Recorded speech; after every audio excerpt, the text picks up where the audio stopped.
தஞ்சை பெரிய கோயில் கல்வெட்டுகளில் மராட்டிய மன்னர் சிவாஜி மற்றும் பீஜப்பூர் தளபதி அப்சல்கான் இடையிலான வரலாற்று சிறப்புமிக்க போர் குறித்த தகவல்கள் இடம்பெற்றுள்ளன. போன்சலே வம்ச சரித்திரம் என்ற நூல் வழி இத்தகவல்கள் வெளிவந்துள்ளன.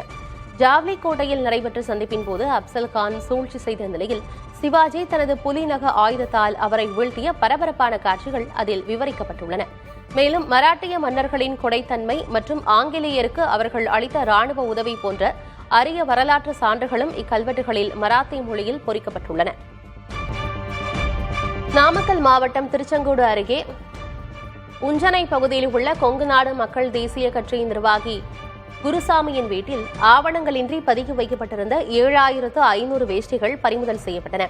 மாவட்ட தேர்தல் கட்டுப்பாட்டு அறைக்கு கிடைத்த தகவலின் பேரில் 36 மூட்டைகளில் இருந்த இந்த வேஷ்டிகளை கைப்பற்றிய அதிகாரிகள் அவற்றை காவல்துறையிடம் ஒப்படைத்தனர்.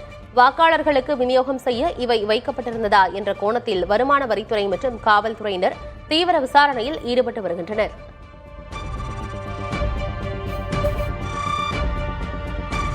சேலம் மாவட்டம் ஆத்தூர் அருகே கீரிப்பட்டி பகுதியில் அதிமுக தேர்தல் அறிக்கையில் உள்ள திட்டங்களை காசோலை வடிவில் அச்சிட்டு விநியோகித்த இருவரை தேர்தல் பறக்கும் படையினர் பிடித்துள்ளனர்.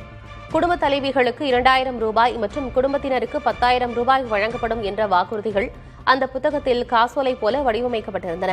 இது சமூக வலைதளங்களில் வைரலானதை தொடர்ந்து மாவட்ட ஆட்சியரின் உத்தரவின் பேரில் சோதனை செய்யப்பட்டது.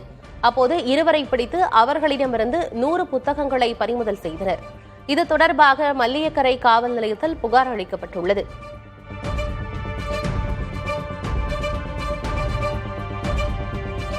திருப்பூர் மாவட்டம் காங்கேயத்தில் தேர்தல் பரப்புரைக்கு வந்த துணை முதல்வர் உதயநிதி ஸ்டாலினுக்கு கட்சி சார்பற்ற விவசாயிகள் அமைப்பினர் கருப்பு கொடி காட்ட முயன்றனர். இனாம் நிலங்களில் குடியிருக்கும் விவசாயிகளுக்கு பட்டா வழங்கப்படும் என்ற திமுக அரசின் வாக்குறுதியை நிறைவேற்றவில்லை என கூறி எதிர்ப்பு தெரிவிக்கப்பட்டது. கோவை சாலையில் கருப்பு கொடியுடன் போராட முயன்ற 20க்கும் மேற்பட்ட விவசாயிகளை காவல்துறையினர் தடுத்து நிறுத்தி கைது செய்தனர்.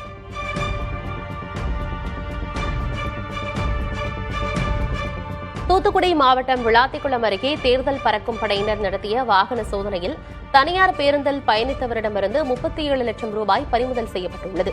மதுரையிலிருந்து வந்த பேருந்தில் சோதனையிடப்பட்ட போது ரவிச்சந்திரன் என்பவரிடம் 35 லட்சமும் ராஜேந்திரன் என்பவரிடம் 2.5 லட்சமும் உரிய ஆவணங்களின்றி இருந்தது கண்டறியப்பட்டது. பறிமுதல் செய்யப்பட்ட மொத்த பணமும் தூத்துக்குடி வருமான வரித்துறை உதவி இயக்குநரிடம் ஒப்படைக்கப்பட்டுள்ளது. இந்த பணம் வாக்காளர்களுக்கு விநியோகம் செய்ய கொண்டுவரப்பட்டதா என்பது குறித்து அதிகாரிகள் தீவிர விசாரணை மேற்கொண்டு வருகின்றனர். சட்டமன்ற தேர்தலை முன்னிட்டு தூத்துக்குடியில் தேர்தல் பணியில் ஈடுபடும் அலுவலர்கள் மற்றும் காவல்துறையினருக்கான தபால் வாக்குப்பதிவு தொடங்கியது.